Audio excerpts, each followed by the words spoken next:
Olá pessoal, mais uma vez, né? Vamos continuar aqui a nossa aula sobre a adaptação dos seres vivos aos habitats, né? É a parte 2 falando sobre a adaptação dos seres vivos.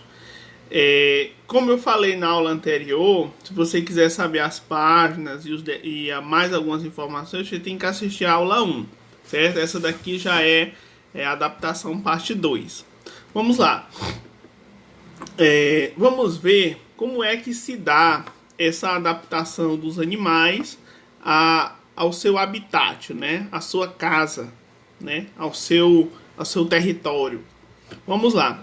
O leopardo das neves é um exemplo de uma adaptação de um animal a um determinado habitat, que são as montanhas do Himalaia, que é uma região muito fria, né?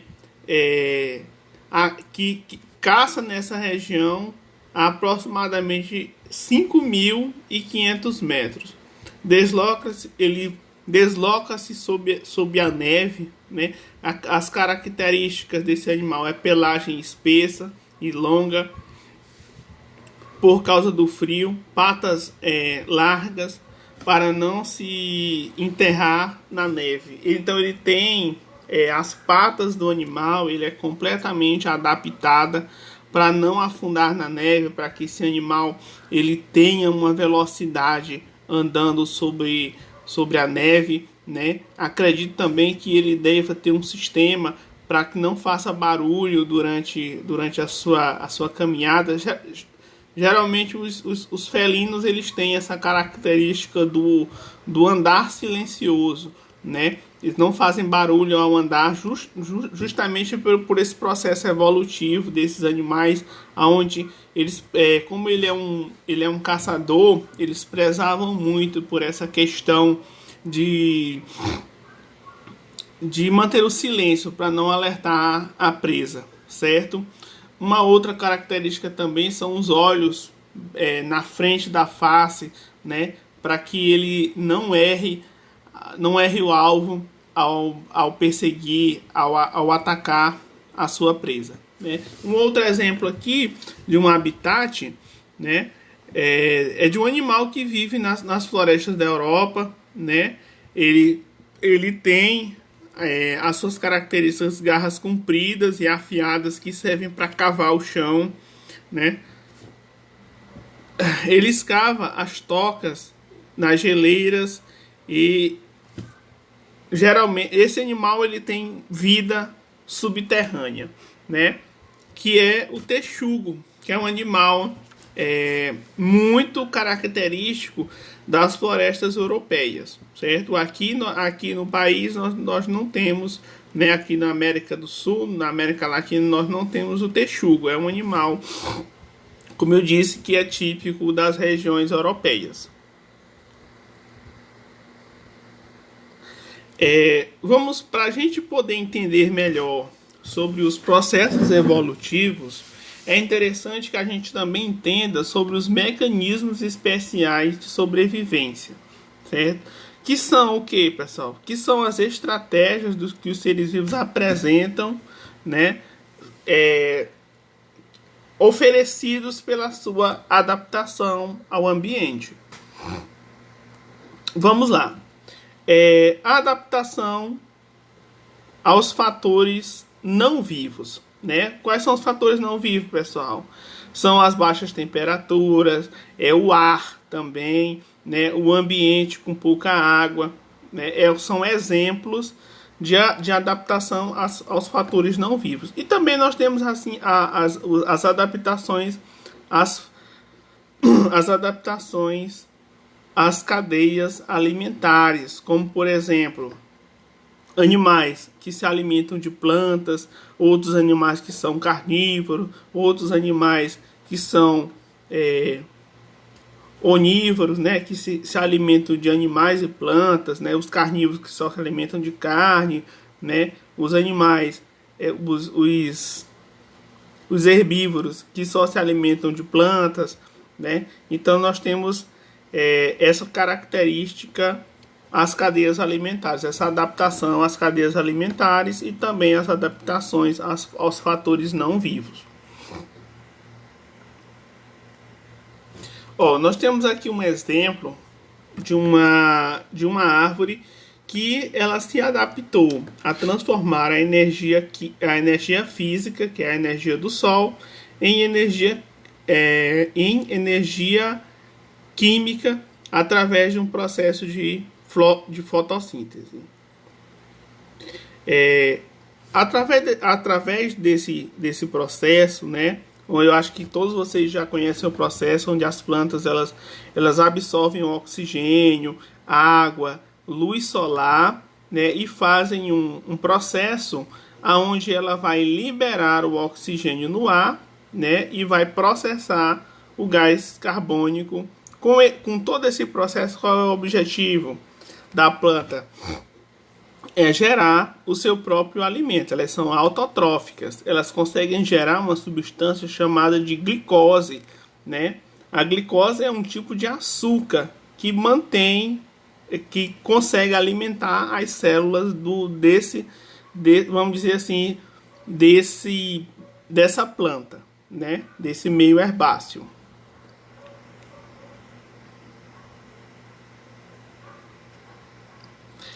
Vamos falar também um pouco sobre a cadeia alimentar, né? As diferenças entre os produtores, que são as plantas. Os produtores são a parte mais baixa da cadeia alimentar, que eles são a base de tudo, né? Os produtores são a base para que os outros animais consigam sobreviver. Professor, mas tem animais que só comem carne. Sim, mas esse animal que só come carne, ele depende de um outro animal que pode comer carne também, que esse outro animal vai depender de um animal que coma planta, né? Que se alimenta de planta. Então, a base dessa cadeia sempre vai ser as plantas, né? A base dessa cadeia alimentar será as plantas. E temos os consumidores, né? Que foi o exemplo que eu falei sobre os carnívoros, sobre os animais que se alimentam dessas plantas, né? Como vocês podem ver nessa pirâmide alimentar aí, as plantas elas são a base, né? Aí depois nós temos um outro exemplo, né? E depois nós temos os animais que se alimentam desse pilar 2 e nós temos os animais de topo de cadeia. Tá certo?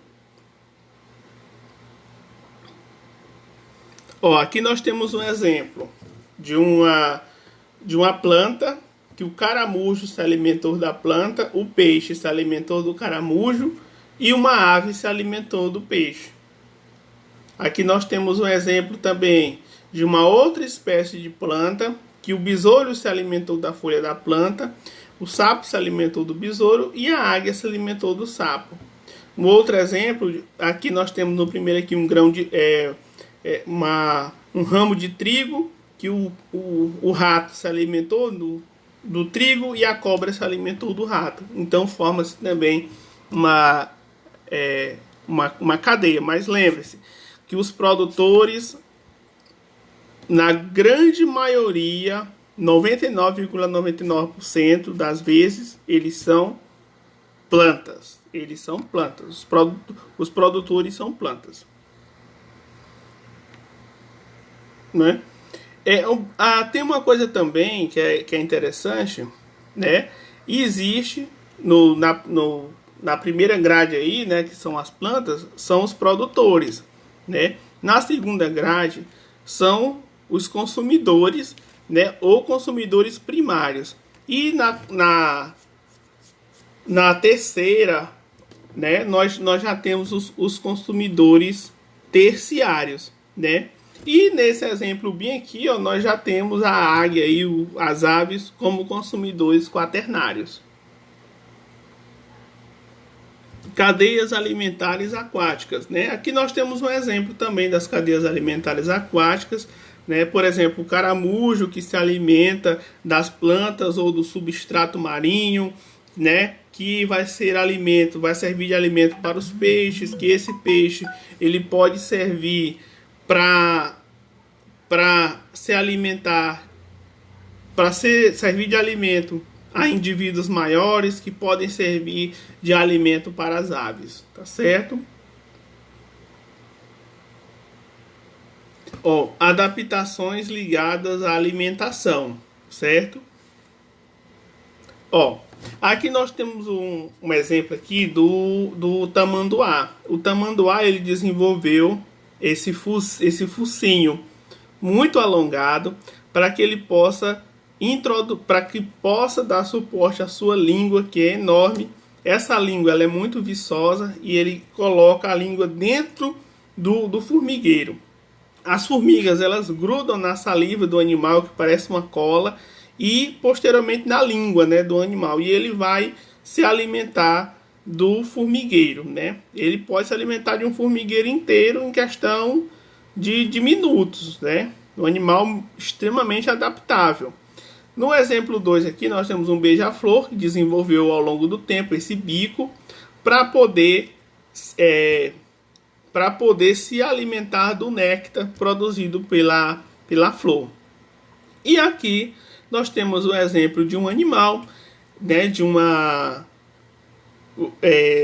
um gafanhoto, de uma espécie de gafanhoto, que ele teve que fazer uma adaptação para poder se disfarçar, para que seja mais difícil os animais localizarem ele. Ele se disfarçou de folha, né? Claro que não propositalmente, ele já nasceu com essas características, é uma característica evolutiva passada por descendentes de milhões de anos, foi o que eu tinha falado no vídeo 1. Adaptações e sobrevivência a predadores, certo? Nós temos algumas características que os animais desenvolveram para poder se livrar dos predadores. Por exemplo, a capacidade de fugir rapidamente, né? Questão da velocidade, né? No exemplo 2 aqui nós temos os espinhos também, que não são espinhos, são pelos, né? Adaptados também, que ficam duros, parecem com espinhos, mas não são espinhos, são pelos. E aqui nós temos uma roseira, né, uma rosa, que ela desenvolveu espinhos para poder se proteger, né, de predação. Adaptações relacionadas à propagação da espécie. Os animais, alguns animais, principalmente as plantas, elas são especialistas em se propagar. Por exemplo, a planta ela oferece um néctar para a abelha, mas esse néctar ele não vai sair de graça, não. Quando a abelha aproxima-se da planta para poder sugar o seu néctar, o pólen da planta fica presa nos pelos da abelha, e essa abelha, ao ir em outra planta da mesma espécie, que seja da mesma espécie, vai haver uma reprodução através desse pólen que ficou grudado na abelha, certo? Também eles conseguem fazer uma dispersão pelo vento. Um exemplo é esse aqui de baixo, uma planta chamada dente de leão, né, que um simples sopro, um simples vento podem levar esses pequenos espirilos, né, que a gente chama de espirilos, podem levar esses espirilos para muito longe, né? E cada esporo desse aí, cada espírilo desse aí pode se transformar em um outro animal, né? Em uma outra planta, quer dizer. Já aqui, ó, é um exemplo de um carrapicho, né? Quando algum animal encosta nele, ele vai grudar no pelo do animal, com o tempo ele vai secar e cair, certo? E aonde ele cair, ele vai brotar e nascer. Claro que isso depende de algumas condições, né? Tem um ambiente meio úmido, que tem a água, um ambiente que não tenha muita sombra, ele vai conseguir se reproduzir. Interação entre os seres vivos. Existem algumas interações de seres vivos. Um exemplo é o peixe palhaço, em meio aos tentáculos de uma anêmona do mar, né? A anêmona do mar ela não vai atacar o peixe palhaço, ele vai usar esses tentáculos dela como um meio para poder se disfarçar dentro do ambiente aquático.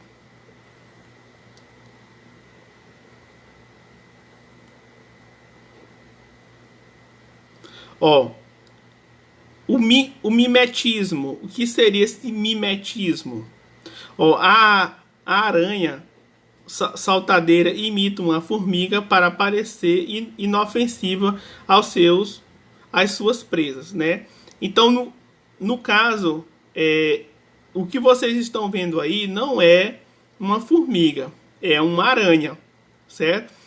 Então, a vítima desse animal, né, ele não iria se achar ameaçado por uma formiga, iria se aproximar e a aranha iria efetuar o bote, né, e capturar o animal.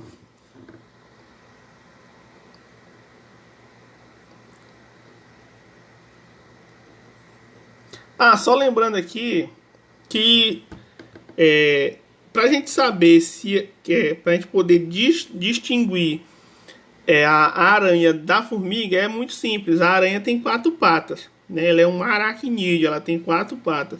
Já o inseto, ele tem 3 pares de cada lado, o que faz com que ele seja um inseto, né? Uma aranha, um besouro. O mimetismo também pode ser usado nas cobras. Por exemplo, nós temos o exemplo da cobra coral e da coral falsa, né? A coral falsa aprendeu, né, evoluiu com o tempo para se parecer com uma cobra que tem um veneno mais forte, né? É um exemplo aí de mimetismo também. Existe o mimetismo também em relação a alguns insetos que aprenderam a imitar plantas. Ó, vocês podem ver que aí uma mariposa que imita uma folha perfeitamente. Uma borboleta, quer dizer, não uma mariposa. E alguns animais que aprenderam a imitar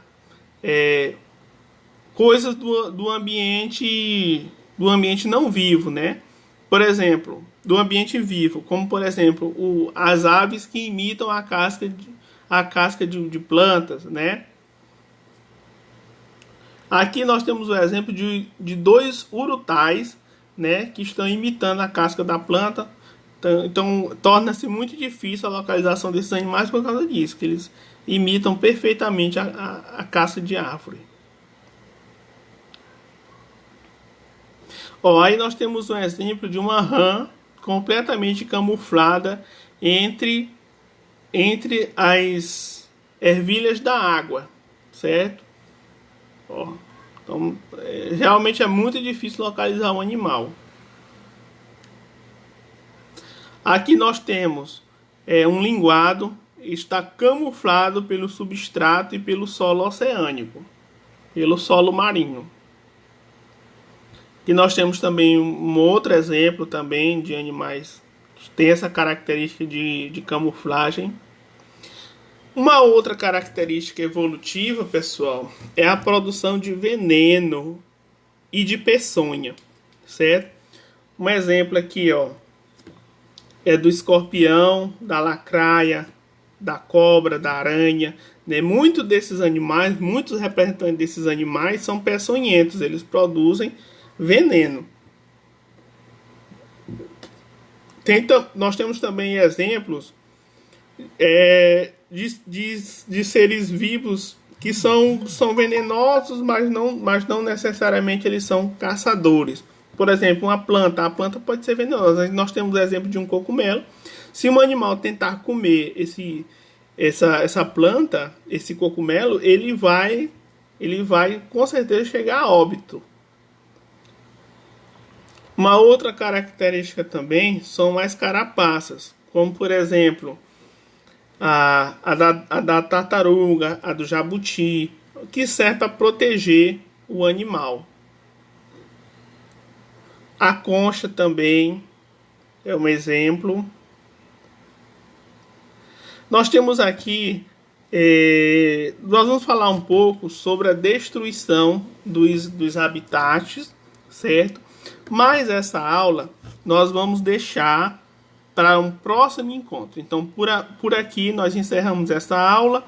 Na terceira aula desse módulo aqui do capítulo 2, né, especificamente sobre as adaptações dos seres vivos, nós vamos falar também um pouco sobre a destruição dos habitats, um tema extremamente atual, tema de redação em concurso público, tema de redação de Enem, né? Não é o nosso objetivo no momento, mas é sempre bom estar antenado com esses assuntos que têm uma relevância maior acerca de concurso público e de provas, tá bom?